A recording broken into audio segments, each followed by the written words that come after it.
You're going to Right record away. it. Self-awareness. Recording in progress. Self-awareness and growth. Yes, and all of a sudden that turned you into a grumpy, so self-aware that I don't give a shit. uh, What is life?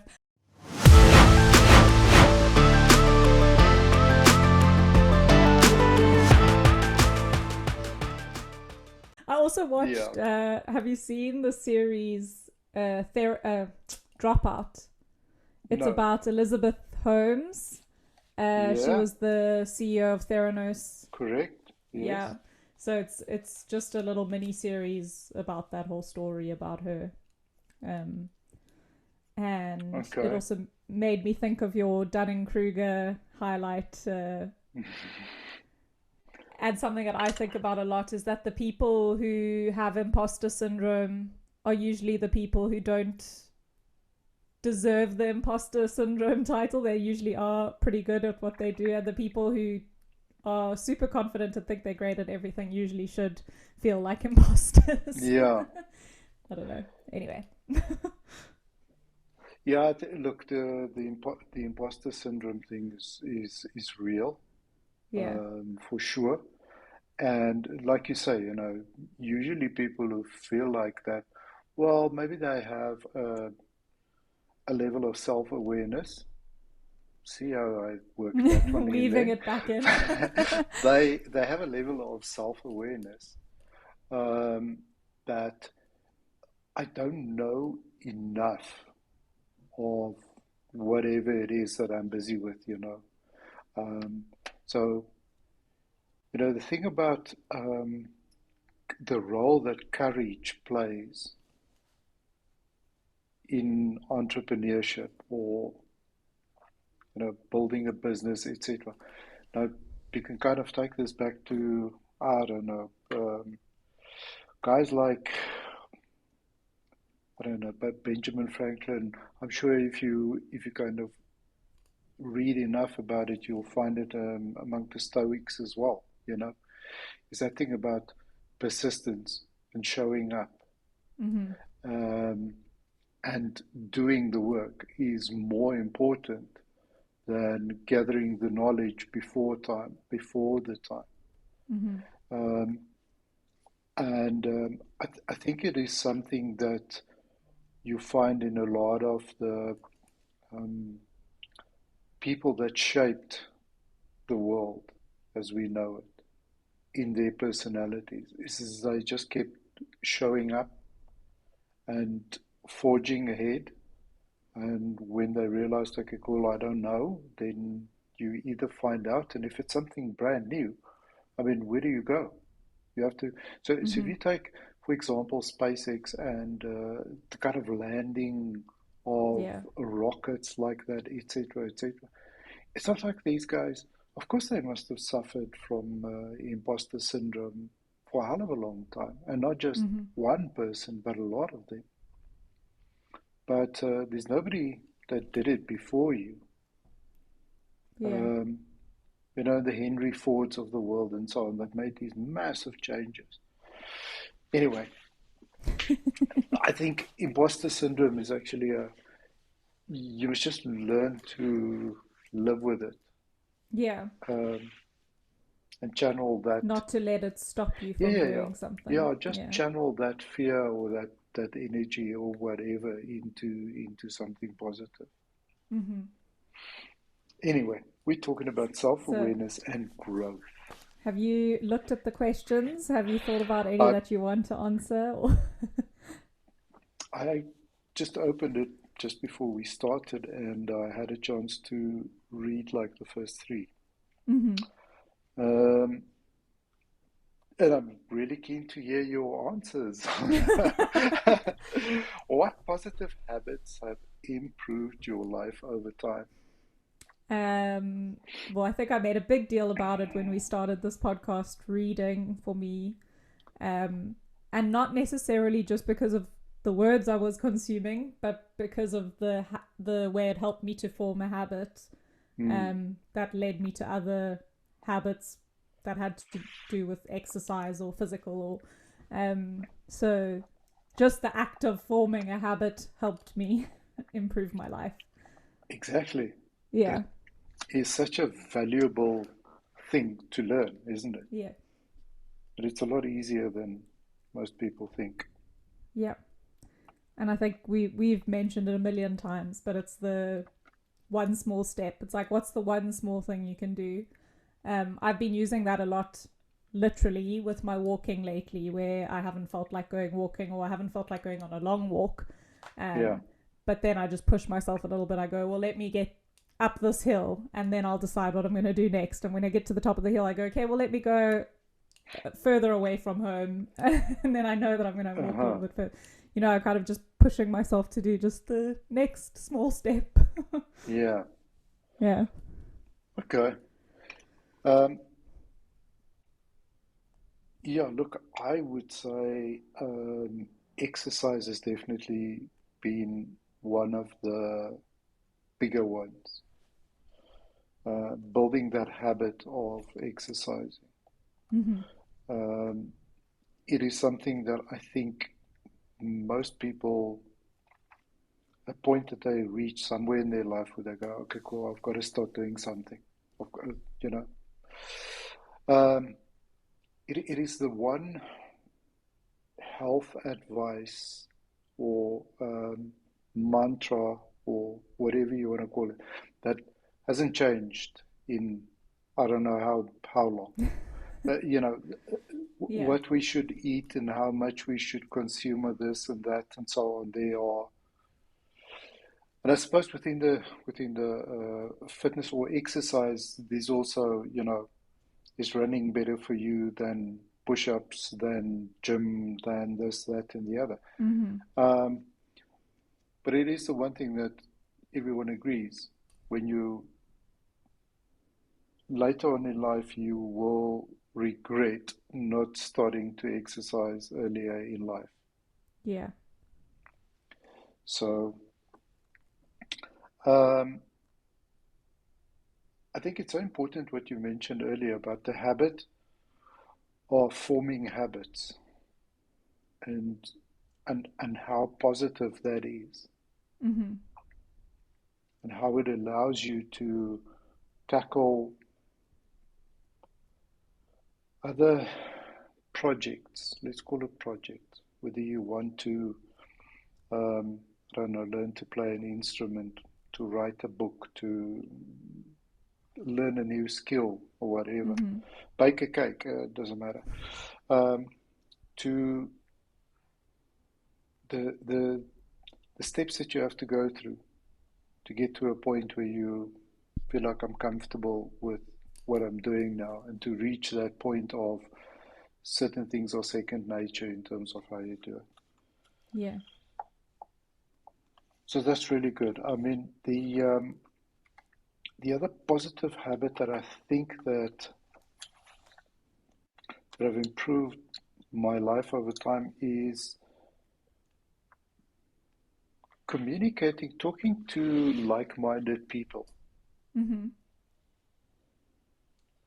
So the time that I spent in entrepreneurs organization was a kind of like big revelation in terms of, you know, like-minded people that have similar encounters, similar problems or challenges, not problems, challenges, um, and just the value that you get out of sharing the journey that you're on, Yeah. not necessarily getting advice or being told what to do and how to do it, but the ability to listen to other people share their experiences that you can relate to, and then Mm-hmm. from that. So that's also a very positive habit that I try to maintain, even though I'm no longer in the organization. Mm-hmm. Hmm. This is quite a difficult one. The what false beliefs or assumptions have you shed?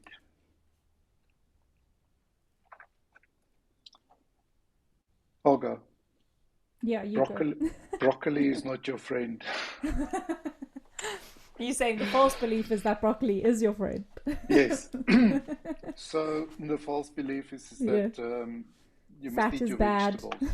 Yeah, you must eat your vegetables. Okay. Yeah. So, Yeah. So so you are six months into carnivore diet and going strong and feeling healthy. yeah, yeah. Anyway, I'm sure that there are a whole bunch of vegetarians that feel exactly the same. But no, that has been a real revelation for me in terms Hmm. of the food pyramid that we we're so accustomed to and kind of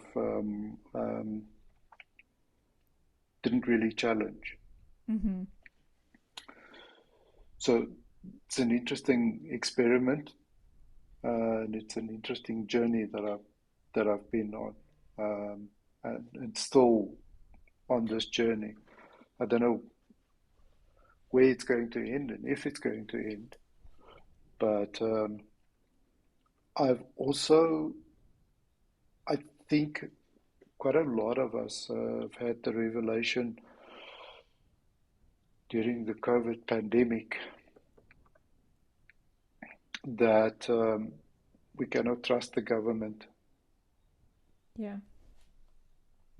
irrespective of which government or government agency. I Yeah. don't think there's,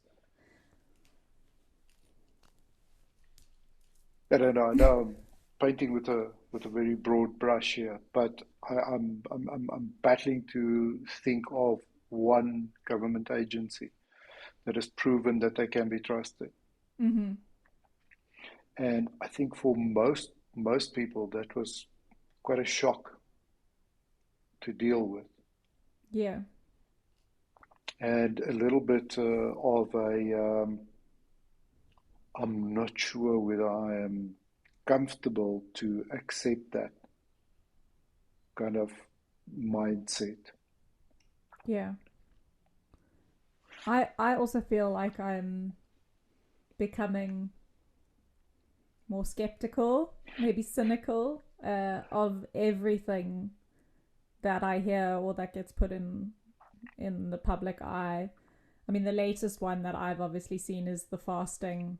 Fasting causes increases the risk of heart disease.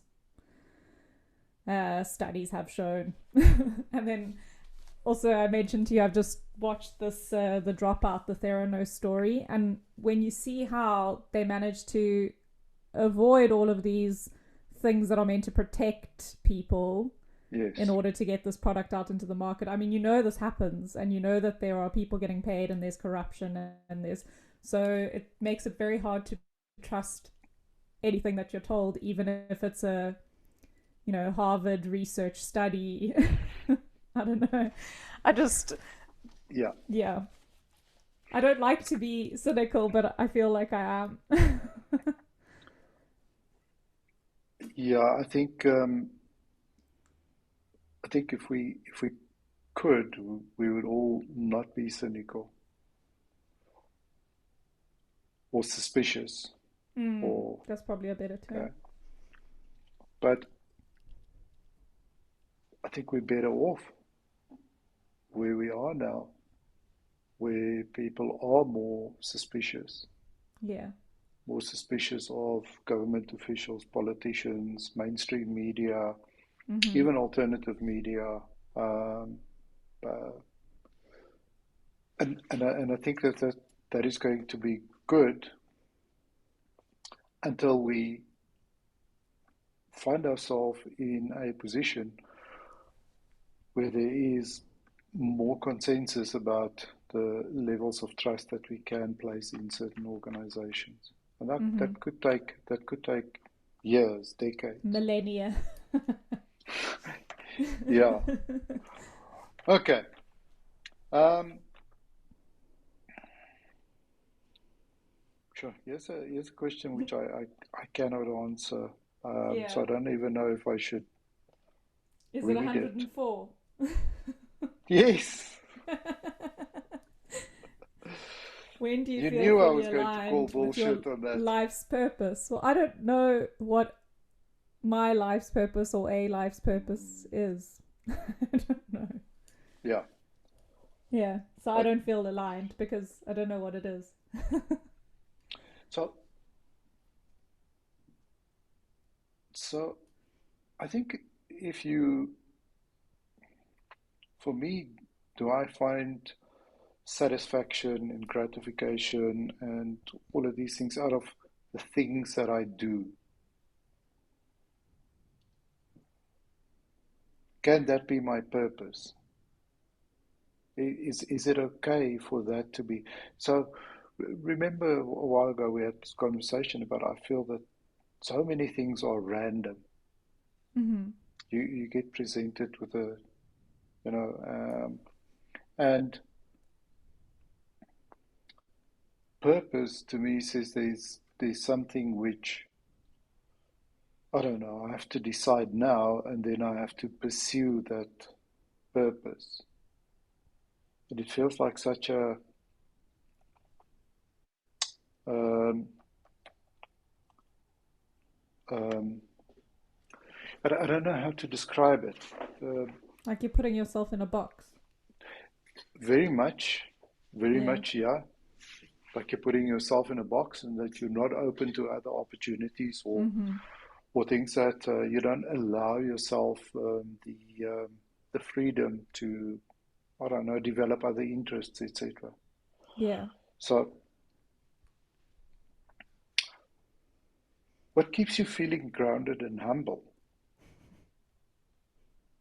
Didn't we have a similar one and I said I'm not? I think you're right. I think there was a very similar one, if not the same one. um 106 is much more interesting. okay. How do you nurture self-compassion? Um I mean, I do a lot for me. like I spend a lot of time on myself and doing things that make me feel good. I don't know if that's the same thing, but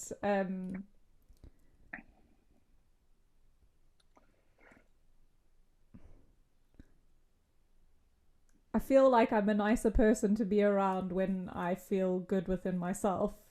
And I want people to like being around me. So I guess that's Are, why are I do it. I you don't know. are you a nice person to yourself? Yeah, I think so. You see, you have to think about that.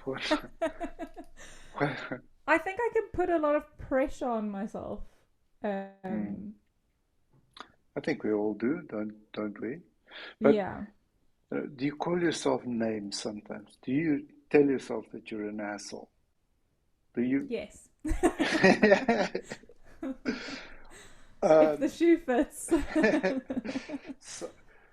so, remember one of Jordan Peterson's 12 rules for life was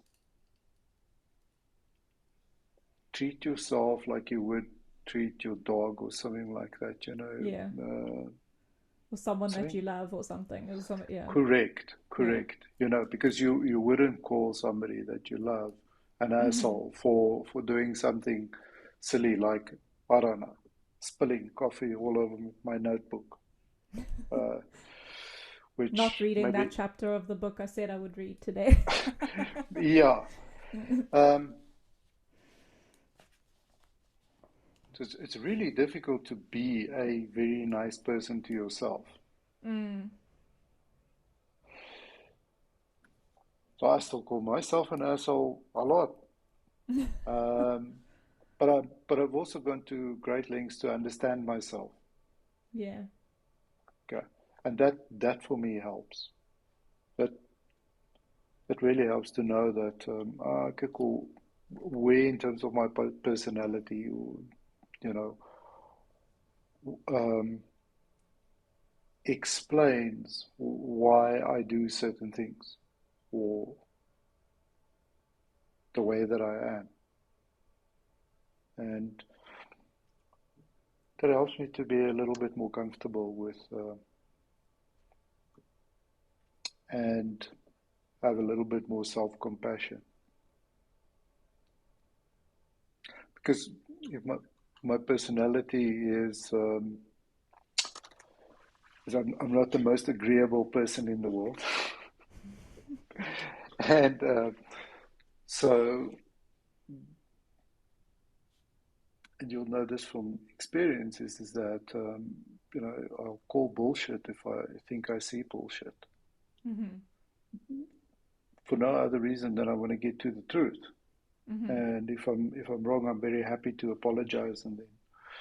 But then sometimes afterwards, after a conversation or a interaction, I think, well, maybe the other party did not quite appreciate or understand where I'm coming from.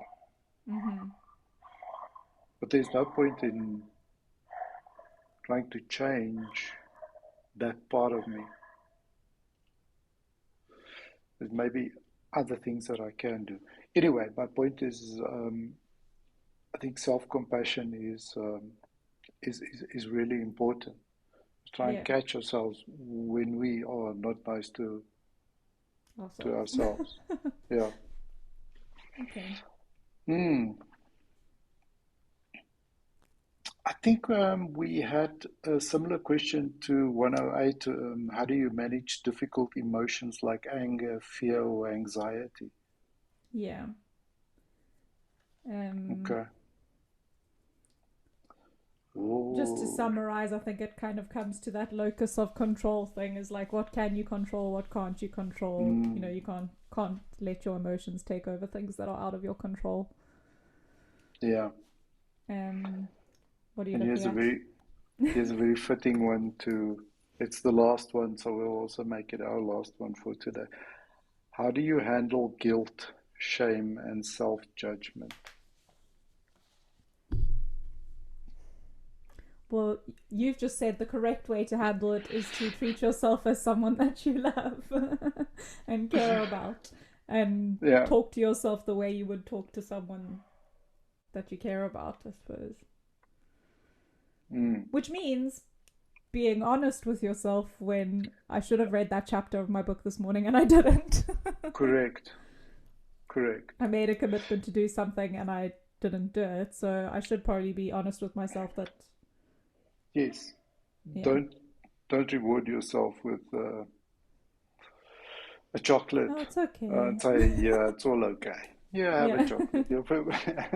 Yeah. Or whatever it is. So that's really important. I mean, it's truth, truth, Yeah. truth, truth. It all comes back to that thing about um, being being really honest with yourself and understanding where there's room for improvement, but also accept that, okay, that's what it is. The same way that you would give anybody else that kind of leniency or the opportunity to do it better next time. Mm-hmm. The thing about shame and self judgment, um, I think we discussed shame quite a bit, but Mm-hmm. I can't remember that self judgment was part of that conversation. No, I don't think that came up. And yeah, I think, you know, we've spoken quite a bit about self judgment um, and the necessity of that versus the don't be too hard on yourself Yeah. and really take care of yourself. The importance of selfishness, the Rational self interest. correct, rational self interest. It's such a beautiful expression. Yeah. If we can just replace selfishness everywhere with rational self interest. Mm. If we can just get everybody else to understand that that is what selfishness actually means. Well, I think that the Um, problem comes in that not everyone can be trusted to be rational. yes. So being, yeah, look, it is something that I'm really thinking about deeply at the moment. For my next, I've been thinking is this thing about um, our relationship with the truth, um, rationality, and what we can expect. And I'm not painting a very pretty picture for myself here in terms of. So, I mean, obviously, just in terms of the news that's kind of going on.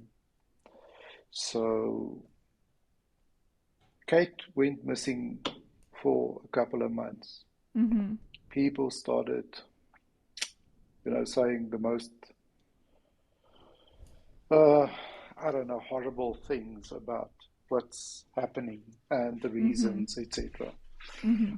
Um, Now there was an appearance, and people are still speculating and pulling the video apart, and etc. etc. And at the same time, there's other events taking place, like for example, this terrorist attack in Russia Mm-hmm. on the weekend. Mm-hmm. And you're trying to make sense of that, and you look at all the different angles of who is actually. So anyway, this is where I'm sitting thinking, is the the can we classify any of this as rational behavior? How much of this is really irrational, people just seeking attention, versus rational um, rational behavior to create division and strife and war and misery, etc., etc. That's kind of at the levels where I'm at the moment. Sorry. Doom and gloom. Yeah, yeah. That's kind of where I am at the moment. So Yeah. hopefully, through this process of thinking about this for a bit, I get to a point where I can actually kind of get through the tunnel to the other side and see the light and kind of, Mm-hmm. oh, okay, cool. This is what it is. But I think that doom and gloom, it's there, it's around us. Yeah. It's kind of part of our everyday lives. It is, um, somebody commented on one of the social media platforms, that we we forget that the human race has been at war for as long as we Mm-hmm. have any written record or any record, and what makes us think that it's going to stop? So maybe we have to accept that, Yeah. um, which is a very good reminder in terms of, what we are as a species. Yeah. We are not all peace and love, and you know those hippies in the 70s, they kind of had a good decade or so, but but But at I the same mean, time, even yeah, while that was happening, while there that was was happening in yeah, the other side of the world, there was like, you know yeah. anyway. I was actually watching an Agatha Christie miniseries on the weekend, and Hmm. one of the characters is a war hero from the First World War, And one of the younger guys is saying to another young gentleman, like, oh, these old guys are going to start talking about the war and how we don't know what it's all about and blah blah blah. And then the other Yeah. young guy says, well, thankfully we won't ever have to know what it's about. And this is obviously in between the two world wars. And Yep. the other young guy said, there's always going to be another war. There's going to be another war. So yeah, It's there's sad. always going to be another war. Yeah. Okay, cool. What are we talking about next time? Wisdom. Jeez. Haven't we We have spoken done about wisdom. we Maybe we have should move on to loss, grief, and mortality. That sounds like a much sunnier topic. yes. Oh my goodness.